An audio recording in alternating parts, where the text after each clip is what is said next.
Test run, 5-minute quick class on under the gun play. Let's see how this works out.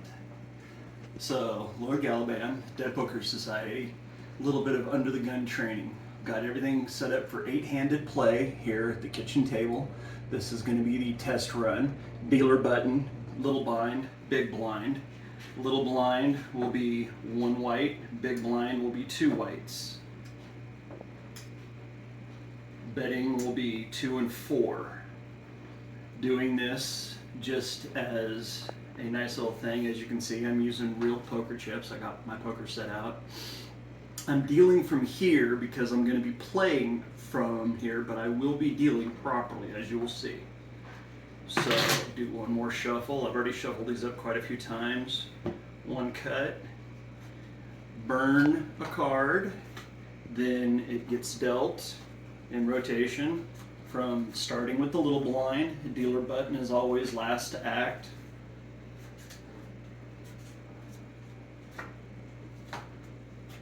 So there we go.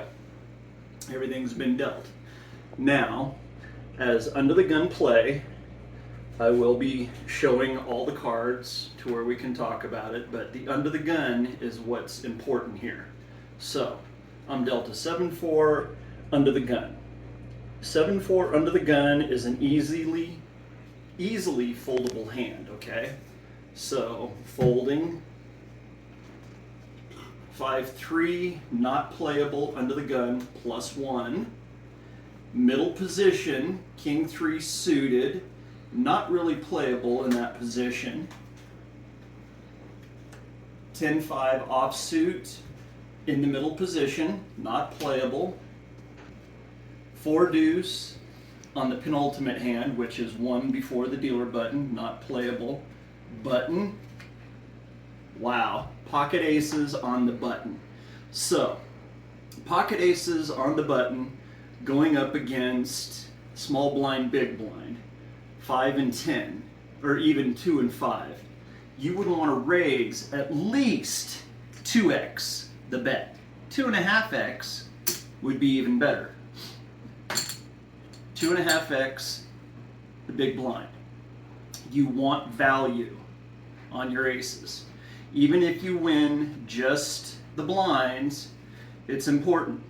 7-8 is a very, very highly unlikely call. 6-4 is a highly unlikely call. But that's the betting that you would want to do in a situation like that. Now let's just say I'm going to run through here and I'm going to grab an actual hand. This is what I want. 2 9s.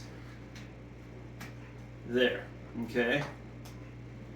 Now, well, you know what? Let's just take these and put them back in here. Let's say that they were in the hand. Okay? So, small blind folds away.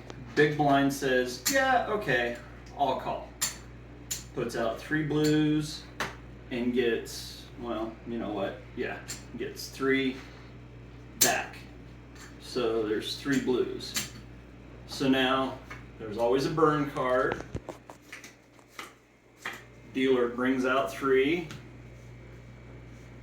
and whammo, hits the ace on the flop. Now, the 9s have to believe that there's an ace in this hand, even though they can't see it.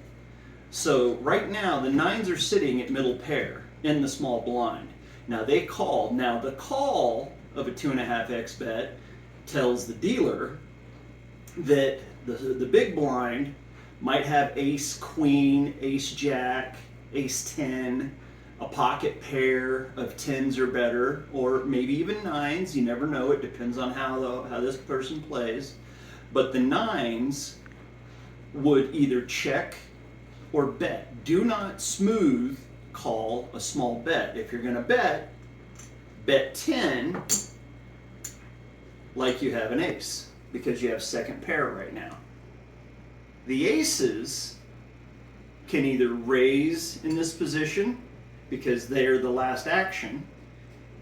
They can either raise, if you're going to raise in a position like this where you have the set You're hoping that the big blind has a set, because if they have a set, they're going to call you back, if not raise back. So they bet 10 into a 25 pot. They are betting approximately 30% of the pot. So your raise here would be at least 20, if not 30. So let's just call it a 2x raise. Okay? 2x raise says I have an ace. I have possible set. I have 2 clubs. I have something good. Ace king kicker, ace queen kicker. Doubtful that you're going to raise pre-flop with an ace 8, ace 7. Okay? So now the big blind automatically thinks, okay, they have ace king, ace queen, a set, something possible. Now the nines can fold without having to worry too much. If you're going to bump back, the likelihood of you running into pocket aces are less than 20%. The problem is in this hand you have. So that's how this hand would be played. So the nines can fold it away. Now, let's take it all back and put the nines under the gun, okay? So now we're going to say that the nines led out and they had the 10 bet. Now, under the gun, they raised. You can, or no, let's go back one little second. Pre-flop, if you're going to call a pair of nines under the gun before the blinds, you have to worry about 1, 2, 3, 4, 5, 6, 7 other hands having something better than your pocket nines. Under the gun, you should only be calling with premium hands under the gun. And if you're going to call with a premium hand, raise with a premium hand. Never smooth call under the gun. So if you're going to play under the gun with, say, a pocket pair of nines, raise it.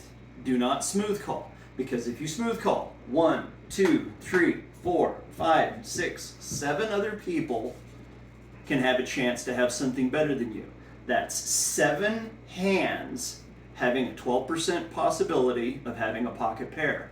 That's 7 hands having that possibility to have 10s, jacks, queens, kings, aces.